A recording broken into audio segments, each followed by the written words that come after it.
პირდაპირ ეთერში ახლა გავესაუბრებით კახა კოჟორიძეს, ის ადვოკატია და იცავს დაკავებულების უფლებებს.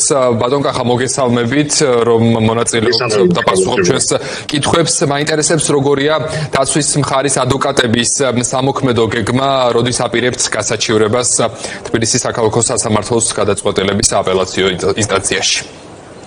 საჩივარი შევახვალე 48 საათიანი გასაჩივრების ვადა გვაქვს და შევახვალე. რა თქმა უნდა, ახლა მოლოდინი იმისა, რომ სააპელაციო სასამართლო სამართლიანად განიხილავს, ჩვენ საჩივარს არ გვაქვს, იმიტომ რომ არც წინაჯერზე და არც სხვა საქმეებზე, აი თქვენ იცით ათეულობით თუ ასეულობით საქმე არის, არც ერთ საქმეზე, ეს იქნებოდა სისხლის თუ ეს იქნებოდა ადმინისტრაციული წესით დაკავებული ადამიანები, არც ერთ საქმეზე სააპელაციო სასამართლოს რაიმე ცვლილება პირველი ინსტანციის მიერ მიღებულ გადაწყვეტილებაში არ შეუტანია, ამიტომ მოლოდინი იმისა, რომ ამის შეიძლება არ გვაქვს, მაგრამ ჩვენ ადვოკატები გავაკეთებთ ყველაფერს, რომ პროცედურულად არგუმენტები იყოს მიტანილი სააპელაციო სასამართლომდე და მე ალბათ დადგება დღის წესრიგში, როცა ეს შიდა რესურსი ამოიწურება, რომ ადამიანის უფლებათა ევროპულ სასამართლოსაც მიუმართოთ მათ შორის და გასაჩივრებას კიდევ აქვს ის დატვირთვა და ის მნიშვნელობა, რომ ერთის მხრივ ვაჩვენოთ, რომ ჩვენ ყველა ინსტანციაში ვიბრძვით და მეორე ის, რომ ვაჩვენოთ სისტემის მანკიერება, არა მარტო პირველი ინსტანციის დონეზე, არამედ სააპელაციო ინსტანციის დონეზე. თქვენ გუშინ ნახეთ, რომ სააპელაციო პირველი ინსტანციის სასამართლოს არა მხოლოდ აკვეთის შეცვლის ნება, თავისუფალი ნება არ ჰქონდა, არამედ დარბაზი ვერ შეცვალა მოსამართლემ. დარბაზის შეცვლის გადაწყვეტილება ვერ მიიღო, მათ შორის ამ გადაწყვეტილებას მოსამართლე ვერ იღებდა ვერც მას შემდეგ, რაც ობიექტური მოცემულობა დადგა, რომ ბრალდებულები ვერ სუნთქავდნენ პატარა კაბინაში. თქვენი აზრით, რატომ გახდა ეს საკითხი სადავო, რატომ გაჯიუტდა ასე რბილად, რომ ვთქვათ, რეჟიმის მსახური მოსამართლე და რატომ არ დათანხმდა ის თქვენს შუამდგომლობას?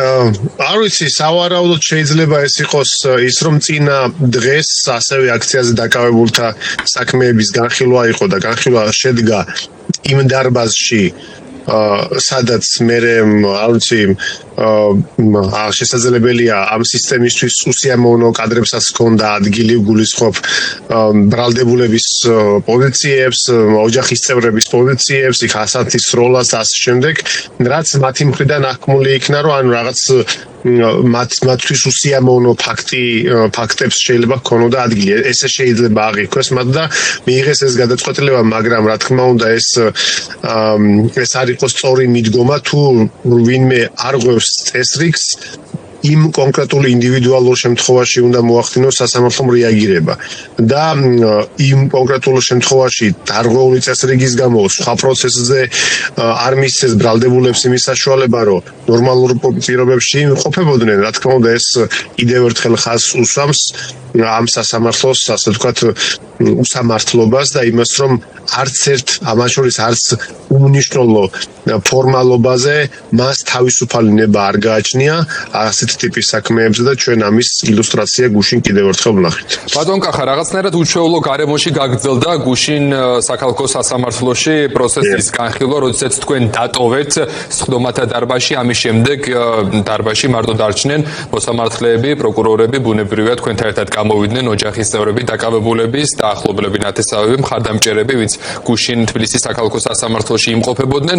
ამის შემდეგ განვითარდა პროცესები ასე, ეგრეთ წოდებული სახაზინო ადვოკატები მოიყვანეს საქალაქო სასამართლოში, თუმცა ბუნებრივია ისინი ვერ მოასწრებდნენ ამდენი საქმის შესწავლას ასეთ მოკლე დროში, ხო?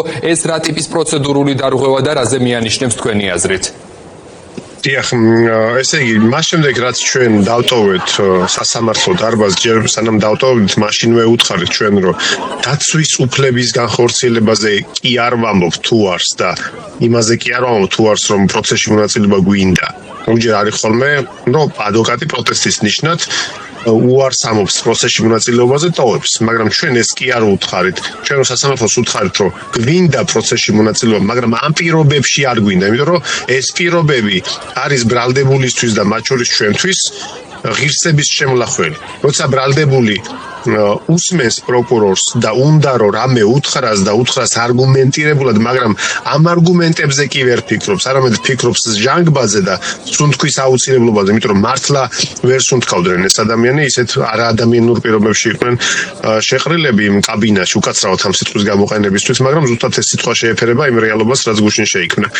აი ამის გათვალისწინებით ჩვენ ვუთხარით სასამართლოსო თუ ეს მოცემულობა შეიცვლება და გვექნება უკეთესი მუშაობის საშუალება, მათ შორის ბრალდებულები პირველ რიგში თუ იქნებიან უკეთეს პირობებში, ჩვენ გავაგრძელებთ პროცესში მონაწილეობას და კიდევ მნიშვნელოვანი ის არის, რომ სასამართლოს ჰონდა ალტერნატივა. გუშინ იყო შაბათი, ის დარბაზი იყო თავისუფალი, ტექნიკურად აღჭურვილი. სასამართლოს არ უთქვამს, რომ ან თავისუფალი არ არის, ან ტექნიკური აღჭურვილობა არ არის, ან რაიმე ობიექტური პრობლემაა, რომელიც ხელს შეუშლიდა დარბაზის ცვლილებას. ესეთი რამე არ თქმულა იქ.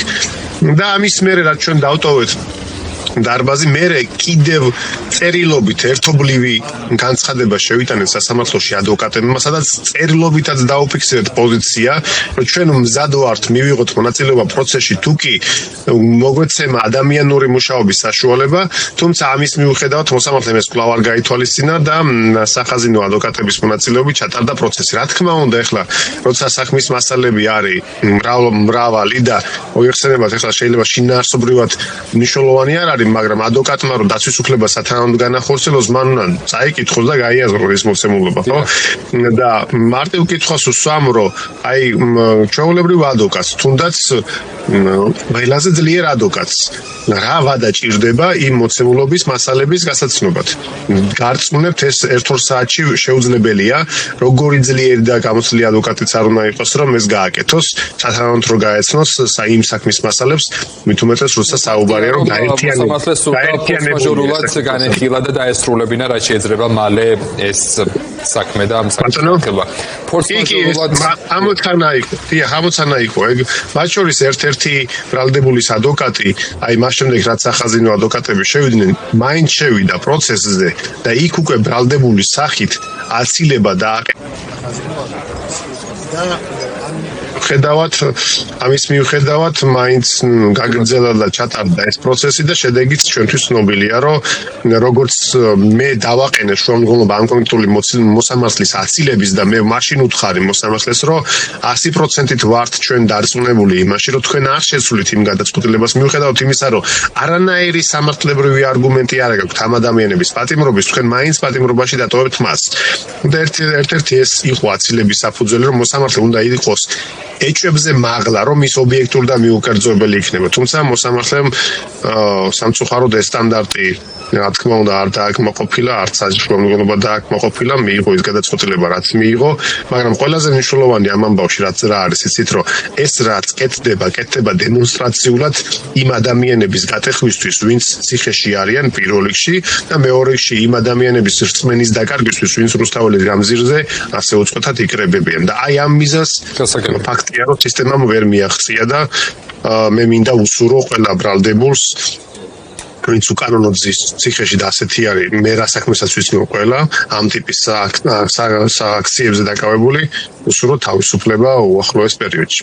დიდი მადლობა ბატონო კახა კოჟორიძე ადვოკატი გვერდთვებოდა პირდაპირ ეთერში.